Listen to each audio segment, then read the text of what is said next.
दोस्तों, मैं एक सेवक हूँ, मैं एक पास्टर हूँ और मैं कई सालों से परमेश्वर की सेवा कर रहा हूँ, करीब 5-10 सालों से। परंतु दोस्तों, अब मेरे मनों में, मेरे ख्यालों में ऐसे विचार, ऐसे सोच आ रहे हैं कि मैं सेवा को छोड़ दूँ, क्योंकि मुझे इससे कोई भी लाभ प्राप्त होता हुआ नहीं दिख रहा है।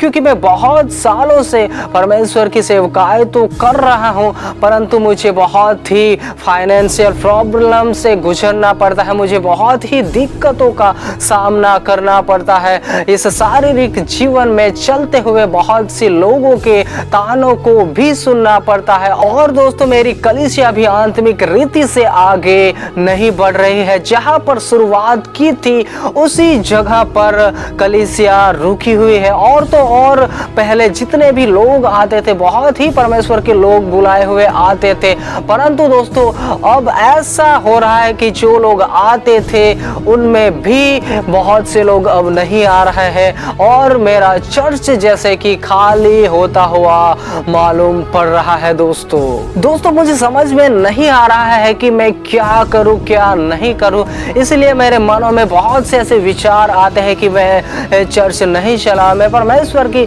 सेवकाई को नहीं करूं, क्योंकि मुझे कोई भी ऐसा लाभ नहीं प्राप्त हुआ मालूम पड़ रहा है। क्योंकि मैं और भी ऐसे प्रॉब्लम्स में फंसता जाता हूँ, जैसे कि मुझ पर आर्थिक परिस्थिति भी बहुत सी ऐसी आती है कि जिसमें मुझे पैसों की भी तंगी होती है और मुझे जीवन जीने के लिए बहुत सी ऐसी चीज़ों की ज़रूरत होती है जो मुझे नहीं मिल पाती दोस्तों। और दोस्तों, अंतिम बात यही है कि मैं यह सोच रहा हूँ कि अब मैं सेवकाई नहीं करूँ या चर्च को नहीं चलाऊँ, क्योंकि मैं बहुत ही परेशानियों से ग्रस्त हूँ। मैं एक सेवक हूँ, फिर भी मैं इन तमाम से नहीं लड़ पा रहा हूँ, ऐसा मुझे अब लगने लगा है। दोस्तों, कि आपके मनों में भी ऐसे विचार, ऐसे सोच आ रहे हैं? आप एक सेवक होंगे, एक पास्टर होंगे, आप कलीसिया को चलाने वाले, गाइडलाइन करने वाले लोग होंगे।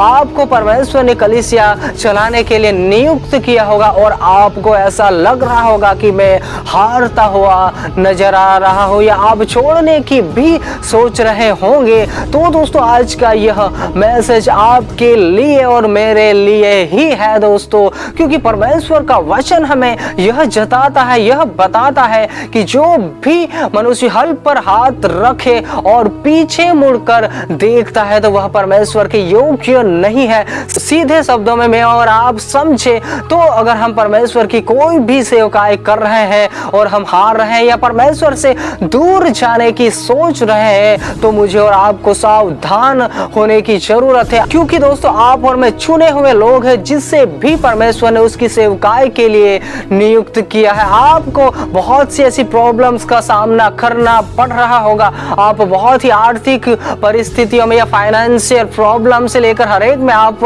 बहुत ही जूझ रहे होंगे। परंतु दोस्तों, अगर फिर भी उन समयों में भी आप परमेश्वर की सेवा करते हो तो आपके लिए बहुत ही बड़ा प्रतिफल है। जिस प्रकार दानियेल की भी पुस्तक में हमें बहुत ही अनोखे ऐसे वचन हमें सिखाए जाते हैं कि जहाँ पर वचन यूं हमें समझाते हैं कि तब सिखाने वालों की चमक आकाश मंडल सी होगी और जो बहुतों को धर्मी बनाते हैं वह तारों के समान प्रकाशमान रहेंगे। यानी कि हर एक सेवक जो भी परमेश्वर की सेवकाई कर रहा है, चाहे पास्टर हो, सेवक हो या फिर कोई भी क्यों ना हो, उसके लिए बहुत ही बड़ा प्रतिफल है। दोस्तों, आप एक सेवक होंगे और आपको बहुत ही ऐसी स्थिति परिस्थितियों का सामना करना पड़ रहा होगा, परंतु उन समयों में भी आपको और मुझे डटे रहना है, हमें पीछे मुड़कर नहीं देखना है या हमें हारना नहीं है। क्योंकि आपके लिए और मेरे लिए जो भी परमेश्वर की सेवकाई कर रहा है या जो भी परमेश्वर के पीछे चल रहा है, उसके लिए बहुत ही बड़ा प्रतिफल है दोस्तों, आप और मैं जो भी परमेश्वर के लिए कर रहे हैं, आप छोटे से छोटे भी सेवक हो सकते हैं या परमेश्वर ने आपको बड़ी सेवकाई दी होंगी, परंतु उसमें मुझे और आपको हारना नहीं है। शैतान यह कोशिश करेगा, शैतान यह प्रयास करेगा कि मुझे और आपको हराए, मुझे और आपको पीछे की ओर लेके जाए, परंतु यीशु मसीहा पर ध्यान देना। यीशु मसीहा ने जगत को जीत लिया है दोस्तों। उस यीशु के नाम को हमें स्मरण करना है, उनके वचनों को मुझे और आपको स्मरण करना है और आगे ही आगे बढ़ते जाना है। आप चुने हुए व्यक्ति हो, जो भी परमेश्वर की सेवकाई कर रहा है, आपको परमेश्वर ने ठहराया है कि आप कई ऐसे लोगों को बचाने का एक माध्यम ठहरने सको। इसीलिए दोस्तों आपके और मेरे जीवन में कोई भी ऐसी परिस्थिति आती है, उन समयों में परमेश्वर को हमें पुकारना है। सेवकाई के दौरान भी अगर हमें कोई भी ऐसी हमारे ऊपर आपत्ति आती है, विपत्ति आती है, उन समयों में हमें परमेश्वर के वचनों को लेकर आगे बढ़ना है और जो भी मुझे और आपको परमेश्वर ने सेवकाई सौंपी है उसे पूरा करके जाना है। दोस्तों याद रखिएगा कि आपके लिए, मेरे लिए, जो भी व्यक्ति परमेश्वर की सेवकाई कर रहा है उसके लिए बहुत ही बड़ा प्रतिफल है। आपने सोचा भी नहीं होगा उस प्रकार परमेश्वर ने आपके लिए रखा है दोस्तों स्वर्ग में प्रतिफल। इस बात को कभी नहीं भूलिएगा दोस्तों। सबको जय मसीह की।